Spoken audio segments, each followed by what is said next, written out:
दावा करने की अलग अलग रणनीतियां और तरीके हैं। कुछ कम प्रभावी हैं जबकि अन्य अधिक प्रभावी हैं। आम मुसलमान द्वारा गैर मुस्लिमों को दावा करने के लिए सबसे आम तरीका या सबसे आम रणनीति यह है कि जब वे किसी गैर मुस्लिम से मिलते हैं तो वे इस्लाम के बारे में 100 अच्छी बातें कहते हैं। अगर वो गैर मुस्लिम इस्लाम की उन 100 अच्छी बातों से सहमत भी हो जाए तो भी उसके मन में यही रहेगा कि अरे तुम वही मुसलमान हो जो आतंकवादी है, अरे तुम वही मुसलमान हो जो कट्टरपंथी है, अरे तुम वही मुसलमान हो जो चरमपंथी है, अरे तुम वही लोग हो जो तलवार के बल पर अपना धर्म फैलाते हो, अरे तुम वही लोग हो जो एक से ज्यादा औरतों से शादी करते हो, तुम वही लोग हो जो औरतों को पर्दे में रखकर उन्हें अपने वश में करते हो। इस्लाम की कुछ नकारात्मक बातें या इस्लाम के खिलाफ नकारात्मक गलतफहमियां या आरोप गैर मुस्लिम को इस्लाम की खूबसूरती को स्वीकार करने से रोकते हैं। तो जब भी मैं किसी गैर मुस्लिम से मिलता हूं तो मैं क्या करता हूं,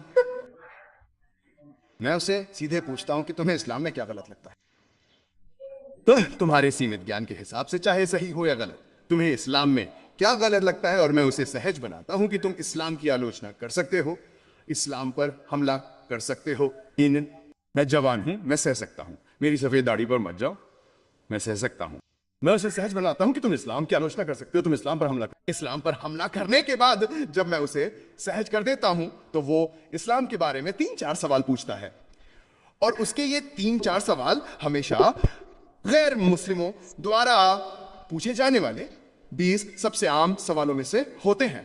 वो चौथी मेरा मांगवत गैर मुस्लिमों द्वारा इस्लाम के बारे में पूछे जाने वाले 20 सबसे आम सवाल।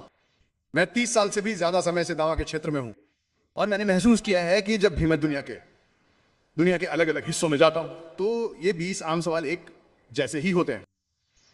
इसलिए मेरे मुस्लिम भाइयों और बहनों से मेरा अनुरोध है कि आपको गैर मुस्लिमों द्वारा इस्लाम के बारे में पूछे जाने वाले इन 20 सबसे आम सवालों के जवाब पता होने चाहिए और आमतौर पर जब आप कोई जवाब देते हैं तो जवाब समग्र होना चाहिए और मैं चाहता हूं कि जवाब में कुरान या हदीस उद्धरण हो ताकि गैर मुस्लिम को बताया जा सके कि इस्लामी दृष्टिकोण क्या है, हालांकि वो सहमत ना हो।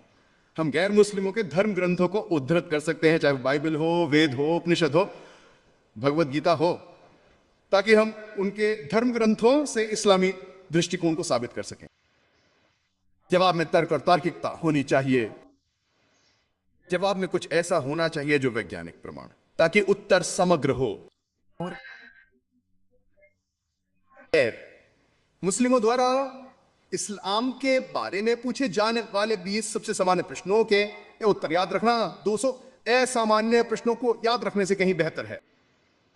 और अगर आप इन्हें याद रखते हैं, अगर आप गैर मुस्लिमों द्वारा इस्लाम के बारे में पूछे जाने वाले इन 20 सबसे सामान्य प्रश्नों के उत्तर याद रखते हैं, तो भले ही आप उनका धर्म परिवर्तन न कर सकें, कम से कम आप उनके मन में इस्लाम को लेकर जो दुश्मनी है उसे दूर कर सकते हैं।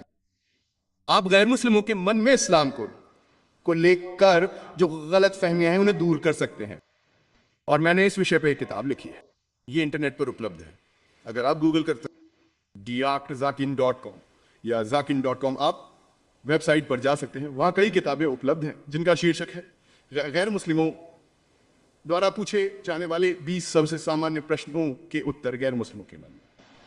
ये 20 सामान्य प्रश्न कैसे उठते हैं ये इस बात पर निर्भर करता है कि मीडिया इस्लाम को किस तरह से चित्रित करता है कि मीडिया इस्लाम को। ये 20 सामान्य प्रश्न आज बदलते रहते हैं। हम अंतर्राष्ट्रीय मीडिया में पाते हैं, चाहे वो हो अंतर्राष्ट्रीय समाचार पत्र हों, अंतर्राष्ट्रीय पत्रिकाएं हों, अंतर्राष्ट्रीय पत्रिकाएं हों, अंतर्राष्ट्रीय रेडियो प्रसारण केंद्र हों, अंतर्राष्ट्रीय उपग्रह चैनल हों या सोशल मीडिया हो, हम पाते हैं कि इस्लाम के बारे में बहुत ही जहरीला प्रचार है। हम पाते हैं कि अंतर्राष्ट्रीय मीडिया इस्लाम के बारे में गलत धारणाओं पर बमबारी कर रहा है और मीडिया इस्लाम को किस तरह से चित्रित करता है इसके आधार पर ये 20 सबसे आम प्रश्न बदलते रहते हैं।